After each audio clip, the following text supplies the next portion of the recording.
हमारे बूंदी के लोग आजादी डोगरा जिंदाबाद जिंदाबाद जिंदाबाद आजादी जिंदाबाद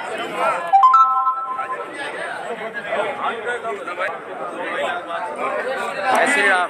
दीदी दीदी भारतीय जनता पार्टी के हमारे कार्यकर्तागण वैसे जनों से निवेदन है नहीं पार्टी ने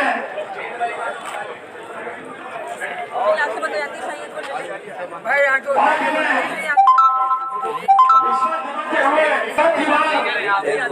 बूंदी की धरती से अपना प्रत्याशी बनाया है। अरे इधर आ जाए ना और आज तो पावन अवसर है इस कार्यालय का उद्घाटन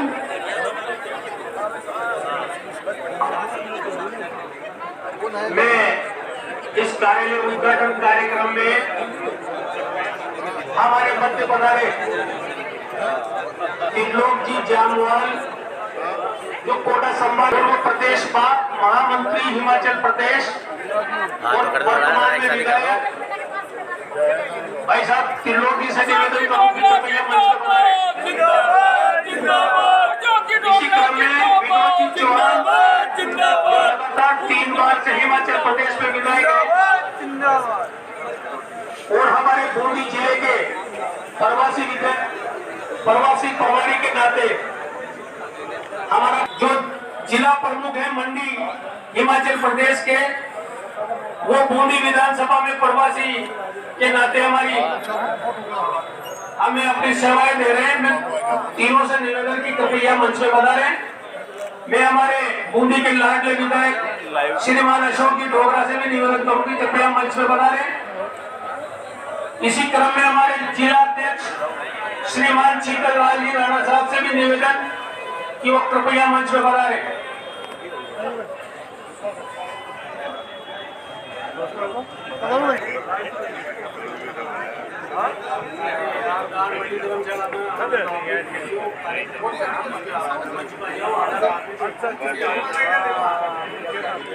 मैं मंडल अध्यक्ष महावीर जी खंगार से निवेदन करूं कि वो आए और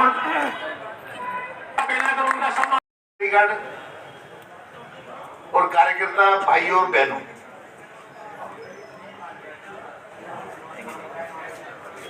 पिछली बार जब चुनाव हुए तो इस कांग्रेस पार्टी ने जनता के साथ झूठे वादे करके सत्ता में आई।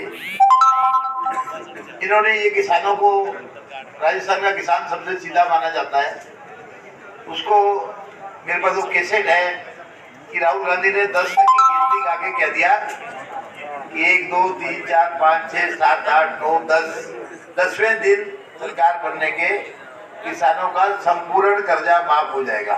संपूर्ण शब्द तो किसानों ने ये सोचा कि जब किसानों का कृषि लोन पूरा माफ होना है तो सारी तो केसीसी माफ हो जाएगी, सारे ट्रैक्टरों के जो फाइनेंस है वो फ्री हो जाएंगे क्योंकि वो भी कृषि लोन में आ रहे हैं। तो उन गरीबों ने इन पे विश्वास करके इनको वोट दे दिया। राजस्थान में एक भी गरीब किसान की 1 रुपए की भी केसीसी माफ नहीं हुई आज तक 5 साल। इन्होंने बेरोजगार शिक्षित युवक युवतियों से ये वादा किया कि जब तक आपकी नौकरी नहीं लगेगी आपको मतलब एक बिल थोड़ा डाल दे रहे।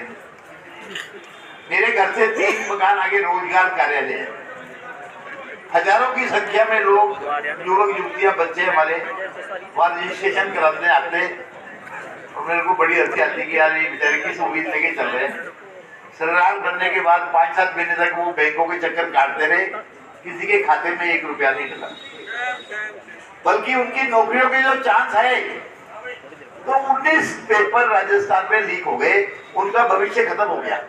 एक पेपर में 17-17, 18-18 कैंडिडेट बैठे परीक्षार्थी, लेकिन वो पेपर लीक होने की वजह से कैंसिल हो गया। सब सरकार की बिजली वगैरह से पेपर लीक हुए। अब एक आदमी के पीछे 4 भी डिपेंडेंट हो तो देख लो कितने लोग कनेक्टेड। और कई तरह के वादे थे कि हम डीजल पेट्रोल पे वैट बाकी राज्यों के बराबर करेंगे, आज भी बाकी राज्यों में आप स्टेट से बाहर जाओ 10 से 12 रुपए का फर्क है, चाहे पंजाब हरियाणा जाओ, दिल्ली जाओ, यूपी जाओ, गुजरात जाओ, सब जगह 10 से 12 रुपए लीटर सस्ता है, यही सबसे महंगा है। और भी लॉ एंड ऑर्डर की स्थिति ये है कि मुझे कहते हुए भी शर्म आती है कि हमारे गृह मंत्री ने विधानसभा में ये माना कि क्राइम ब्यूरो ऑफ इंडिया की जो रिपोर्ट है उसमें ये लिखा है कि बलात्कार में राजस्थान पूरे देश में सबसे ऊपर पहले नंबर पे है।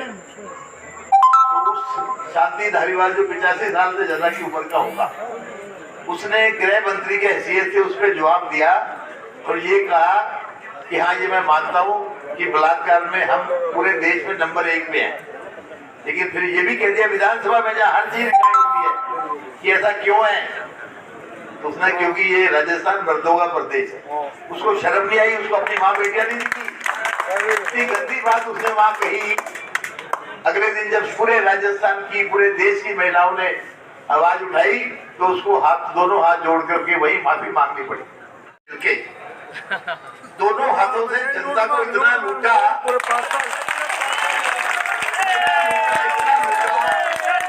कि उस टाइम लोग ये कहते थे कि यार हारने के बाद इसका ये हाल है, यदि ये जीत के मंत्री बन जाता तो इस बूंदी जिले का तो कहीं बीमा ही कराना पड़ता। मैं कहीं भी झूठ नहीं बोल रहा, इसमें कोई कर्मचारी ऐसा नहीं जो पीड़ित नहीं हो। मतलब हर डिपार्टमेंट में, जैसे कोई टेक्निकल डिपार्टमेंट जैसे पीडब्ल्यूडी, पुलिस, इरिगेशन, बिजली, ऐसे माइनिंग, जहाँ जयन, एक्शन, एसी, ट्रांसफर के तो पैसे अलग है और हर महीने यदि रहना है तो उसकी मंथली अलग देनी पड़ेगी, तभी रह पाओगे, नहीं तो नहीं रह पाओगे। आज मैं 15 साल से विधायक हूँ, इतने जनता है, इतने मेरे कार्यकर्ता, ये बूंदी की जनता है। कोई भी यदि 1 रुपए का भी आरोप लगा दे तो मैं आज ही 1 रुपए का भी कोई आरोप लगा दे तो मैं आज ही राजनीति से संन्यास लेके मेरे घर चले जाऊंगा। हम जनता की सेवा करने आए और ये जनता को लूटने के लिए आए, जनता को लूटने के लिए। आज मैं जब उस टाइम कुछ मोहल्लों में 72 घंटे में पानी आता था, यानी कि 3 दिन में। चंबल का पानी 78 करोड़ रुपए खर्च कर करके हम बूंदी में लेके आए, जो आज हर मोहल्ले में डेली पानी आता है।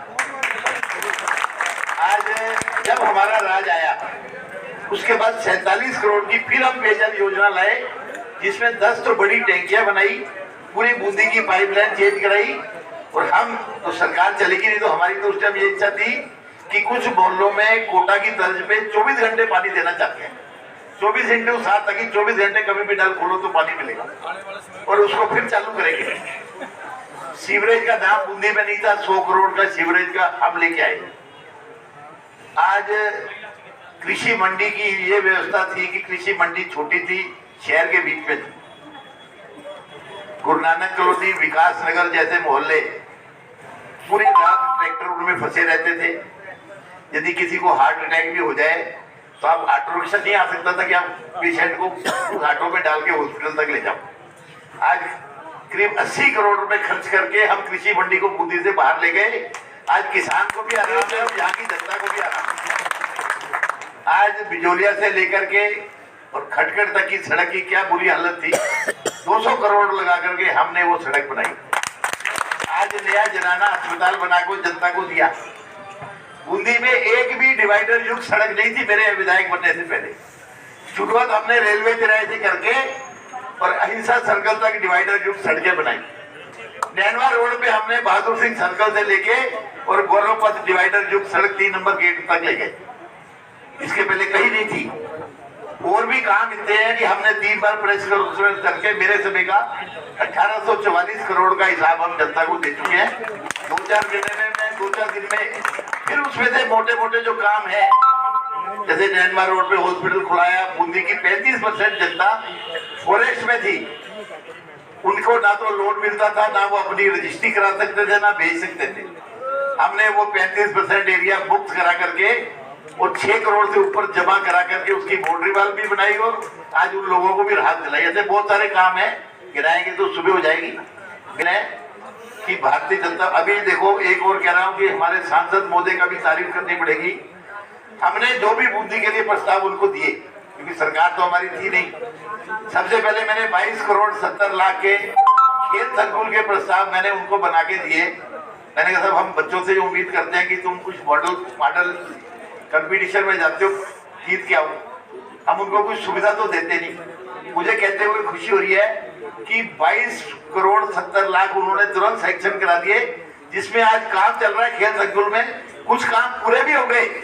उसके बाद अभी हमने 26 करोड़ का और उनको प्रस्ताव बना के दिया, वो 26 करोड़ भी सैंक्शन हो के आगे। तो आज 50 करोड़ जब हमारे खेल संकुल में लगे, आज जाकर के वो ट्रैक अभी जो बना है उसको देखो तो एक बार तबीयत खुश हो जाती है कि यार बूंदी के बच्चे भी इस ट्रैक पे दौड़ेंगे। इंटरनेशनल लेवल का ट्रैक बना है। आज 50 करोड़ लगने के बाद 1 साल में काम पूरा हो जाएगा। तो उसके बाद बूंदी के बच्चे खेल से पहले गोवा में गया, मैंने वहाँ लाइट एंड साउंड शो देखा था। फिर उसके बाद मैंने पोर्ट ब्लेयर गया, वहाँ देखा। यहाँ हमने उसको लाइट एंड साउंड शो भी उन्होंने मंजूर करा दिया। और भी बहुत सारे काम है। पहले तो बूंदी होकर के जानी शुरू हो गई पैसेंजर्स के लिए, अब उसकी बुकिंग शुरू होने वाली है। तो मेरा आप सबसे निवेदन है, काम इतने हैं कि बहुत जिसका हिसाब नहीं। भारतीय जनता पार्टी इन्होंने तो कुछ भी नहीं किया, ना तो बेरोजगारों के लिए कोई काम किया, ना उनको पेपर लीक करते गए, लॉ एंड ऑर्डर के लिए हिंदुओं के त्योहारों पे इन्होंने बैन लगा दिया, सख्ती कर दी। अलवर में और कई जगह ऐसे कांड हुए। मेरा आप सबसे निवेदन है, बूंदी में कोई अलग कानून बना देगा। बूंदी में डीजे नहीं बनेगा, चाहे हनुमान जयंती हो चाहे रामनवमी हो, आप जुलूस निकालोगे डीजे नहीं बचा। अरे पूरे राजस्थान में तो बैन नहीं, बूंदी में क्यों बैन? ये कोई अलग है क्या? किसी इसके लिए अलग कानून बनेगा क्या? ये सब काले कानून जो है ये सब हम हटाएंगे। राज बीजेपी का आ रहा है। अभी हमारे से पहले हमारे दोनों विधायकों ने भी एक बात कही कि मोदी जी के हाथ मजबूत करने हैं। सबको पता है कि अशोक गहलोत कांग्रेस पार्टी की, मैं इस मंच से कह रहा हूँ, 20 सीटें भी नहीं आ पाएंगी राजस्थान में। 20 तो बहुत बड़ी बात कह रहा हूँ। आप लोग सब 25 तारीख तक अपन एक दृढ़ निश्चय कर लें कि हमने भारतीय जनता पार्टी को जिताना है। कोई भी वोट रह नहीं जाए, क्योंकि उसमें शादियां भी आएंगी। मेरे मंडल अध्यक्ष भी यहाँ है, मेरा उनसे भी निवेदन है कि आजकल भी आकर के यहाँ एक वो रूट चार्ट बना लें, क्योंकि 4 दिन तक बीच में प्रचार बंद रहेगा, क्योंकि दिवाली एक दिन वहां भी प्रचार बंद रहेगा। तो अपने को 35 करें, दिन भी बढ़ाने पड़ेंगे, पहले से स्टार्ट करना पड़ेगा, तब जाके एरिया पूरा कर पाएंगे। एरिया बहुत बड़ा है, 63 पंचायतें हैं, करीब 30 छोटे बड़े मिला के 354 गाँव है और 6 लगे। तो मेरा सबसे निवेदन है कि हम ये सब संकल्प ले लें कि अशोक डोगरा नहीं चुनाव लड़ रहा, मेरे सब कार्यकर्ता, मेरे भाई बहन ये चुनाव लड़ रहे हैं। हम ये मान लें कि चुनाव हमने भारी मतों से जीतना है। और मेरे को भी ये आता है, जब से ये हरिमोहन जी जैसा प्रत्याशी पूरा चोर खानदान सामने आया कि ये मैं 3 चुनाव लड़ा हूँ, तीनों ही जीता हूँ, लेकिन ये वाला जो चौथा चुनाव है वो सबसे ज्यादा वोटों से इस बार जीत गया। क्योंकि अभी 5 साल का हिसाब जनता के पास है। आप सबने इसका सहयोग किया। और एक बात और कहना चाह रहा हूँ कि 4 तारीख को हमारी नामांकन रहती है। सुबह 11 बजे हम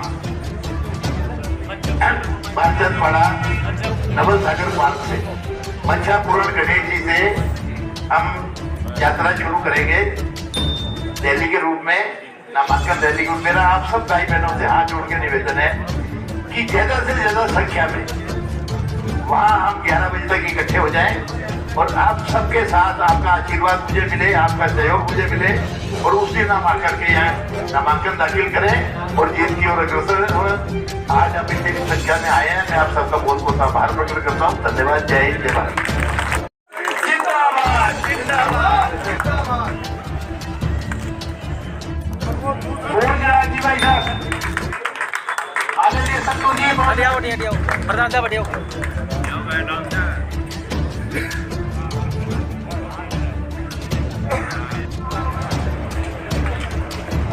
भारत विकास परिषद के हमारे वरिष्ठ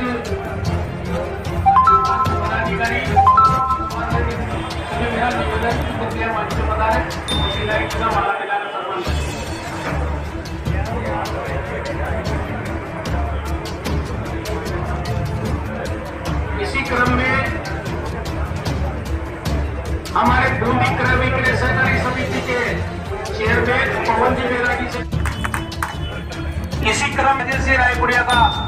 माला पहनाकर शिवराज जी चौधरी मंडल अध्यक्ष नमाना वो भी मंच में पधारे और उनका सम्मान करें। हाँ हाँ छोकी जरा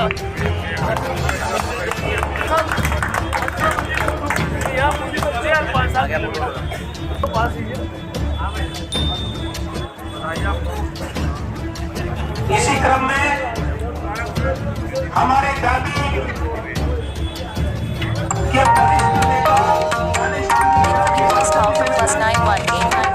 मंच से पधारे और विधायक अशोक जी डोगरा का माला पहनाकर सम्मान करें।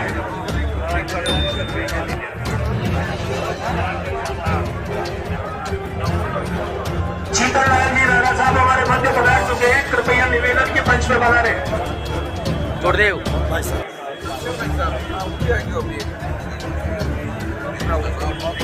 ये हमारे पूर्व सभापति है बूंदी के मोरूलाल जी चेयरमैन साहब, जो कि बहुत ही दबंग नाम से जाने जाते थे। हमारे तालेड़ा के पूर्व मंडल अध्यक्ष हितेंद्र जी खेलड़ा बना से निवेदन कृपया मंच पे पधारे और जिलाध्यक्ष शीतललाल राणा जी का इसी क्रम में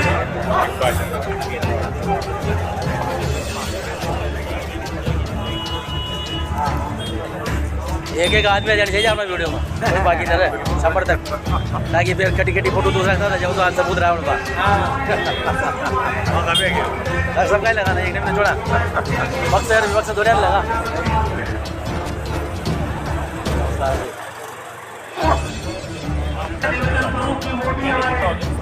विधायक का माला पहनाकर उनका स्वागत सम्मान करें।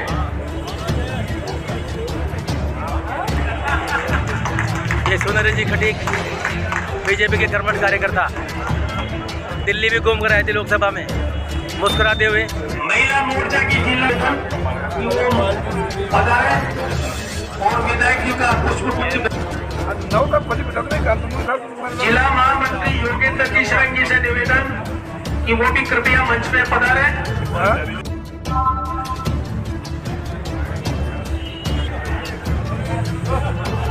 हमारे वरिष्ठ मार्गदर्शक पधारे और विधायक अशोक जी डोगरा का इसी क्रम से रायपुरिया का माला पहनाकर शिवराज जी चौधरी मंडल अध्यक्ष नमाना वो भी मंच में पधारे और उनका सम्मान करें। हाँ हाँ छोकी जरा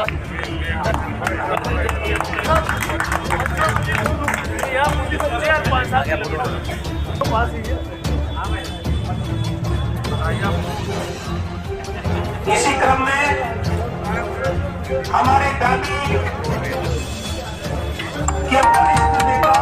वरिष्ठ नेता से पधारे और विधायक अशोक जी डोगरा का माला पहनाकर सम्मान करें।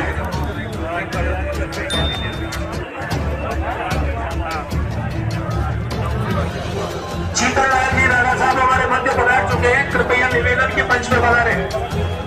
गुरुदेव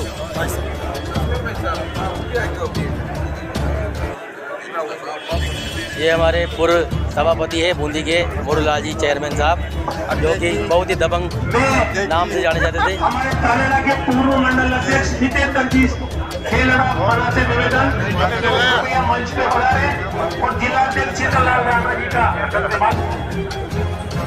इसी क्रम में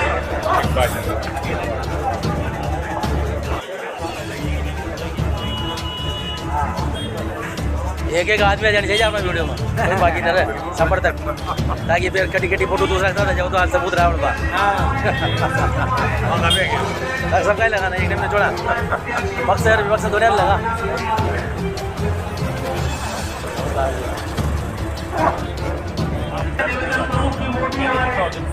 विधायक का माला पहनाकर उनका स्वागत सम्मान करें।